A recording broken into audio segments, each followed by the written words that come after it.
G'day, I'm Ben Gertz from Kaizen Canine. This is Stanley. This is going to be the second time we've ever put a pinch collar on Stanley. If you watched the first video, you'd remember all we did was chuck it on. We made sure it was the right sort of size, and then we played a game with him. That's pretty much it.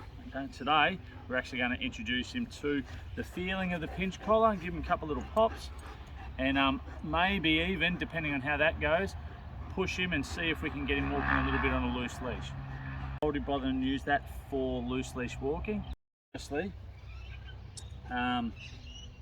one day we want him to perform this behaviour with competing motivators, i.e. there's a cat he'd rather go and chase, another dog he'd rather go and look at, a car, or any other myriad of competing motivators in the real world. So we want to introduce him to this tool. No distractions first, in a way he can think about the tool, understand the feeling, and understand where he's meant to be before we start increasing the level of distractions. That's much fairer. So that's why we're going to bother and use it at all. Reason number two, because I don't want to keep getting dragged around by Stanley to different training sessions. I want us to enjoy our time a bit more.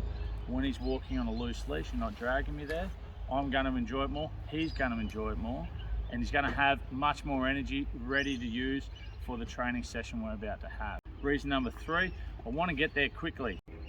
And some people say that's not a good reason, you should take 2 years. Well, if I hurry up and get him walking on a loose leash within a couple of weeks, then his life is immeasurably better, and our relationship will be immeasurably better for the next 2 years instead of waiting. Number four, he's a high drive dog. And one day he's going to say no when I ask him to do something, and I have to have a means of telling him, well, today you must. And number five, you don't have to use a lot of strength when using this tool, which means less chance of the dog getting injured, less chance of me getting injured, and again, more chance that our relationship stays positive. Okay, in the first session, you remember we used the ball and we just played a game, put the pinch on and played a game. Today we're going to actually use it, so I want to keep his level of drive a bit lower. So I've not brought a ball today, I'm using food. And all we're going to do, we're going to put the pinch collar on, and you can see he's got no bad dreams about the pinch collar, because the first time he wore it, all he did was play a game.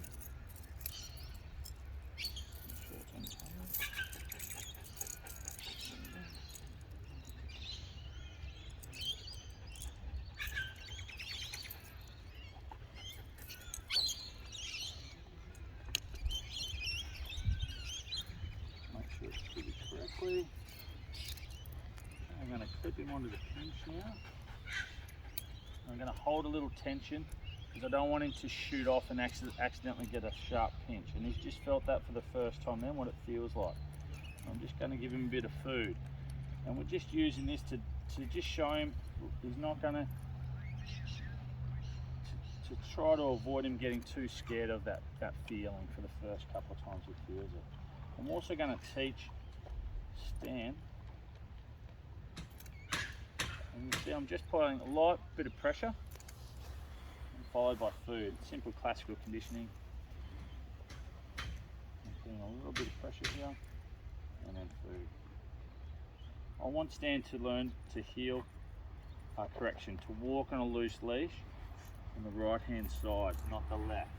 Because left is going to be my formal heel and driven heel, and I want flat heeling or loose leash walking on the right. Stanley, easy,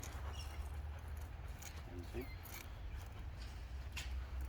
Good boy, very good boy. You can see very, very light pressure, and because it's an effective tool, I only need very light pressure, and he's not going to get injured like this.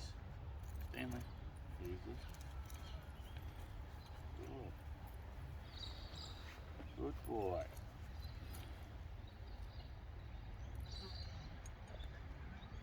Good boy. I'm rewarding him food. Easy.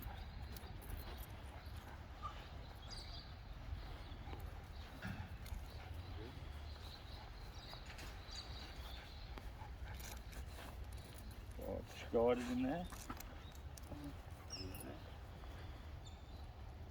Good boy. And you can see he's picking it up pretty quick. Not all, and I'm going to let him bully me into that because I like that. Good boy. Sit. And just use a little bit of pressure there for the sit. Good boy. Easy.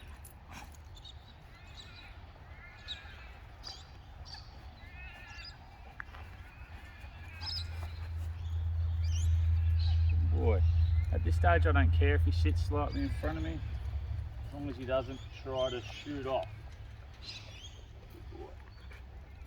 I just keep checking the pinches, making sure it's aligned nicely. Easy.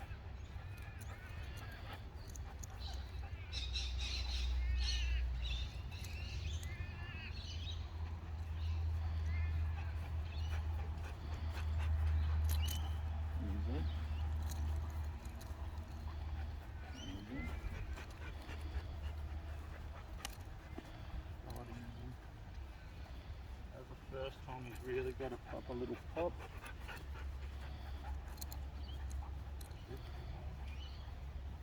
Good boy. And he's picking it up quite nicely. See, he had a couple of little moments where he sort of decided to go do his own thing because he was getting bored. And I showed him just a little pop. No, you have to concentrate today. Easy. He really did concentrate just there. Good boy. Good boy. Very good boy. Good boy. And that'll do. I'm happy with that as the first sort of time I've used the pinch with Stanley. You can see he's not traumatized at all. In fact, he quite enjoyed the experience, and because he wasn't dragging my arm out of its socket, I quite enjoyed it as well. In addition to that, now please note I've removed the pinch collar, I've put him back on his flat collar, and I'm going to tell him he can pull again. Because I really want it to be very clear, you have to walk on a loose leash when I say easy and do these things, but when I say okay, you can still pull again. I still want him to be brave, confident, and explore the world with gusto. I don't want him to be nervous of making mistakes and fearful. I want him to be happy. I want him to be a dickhead and a bully, just in the right context. And a nice short session with the pinch collar is a way to go. Not too long. I don't know how long that went for, maybe a minute or two, or 3 or 4. But what I know is that was long enough for this dog, okay? Just remember, many roads lead to Rome. And before you start blasting me in the comments, you do you, boo.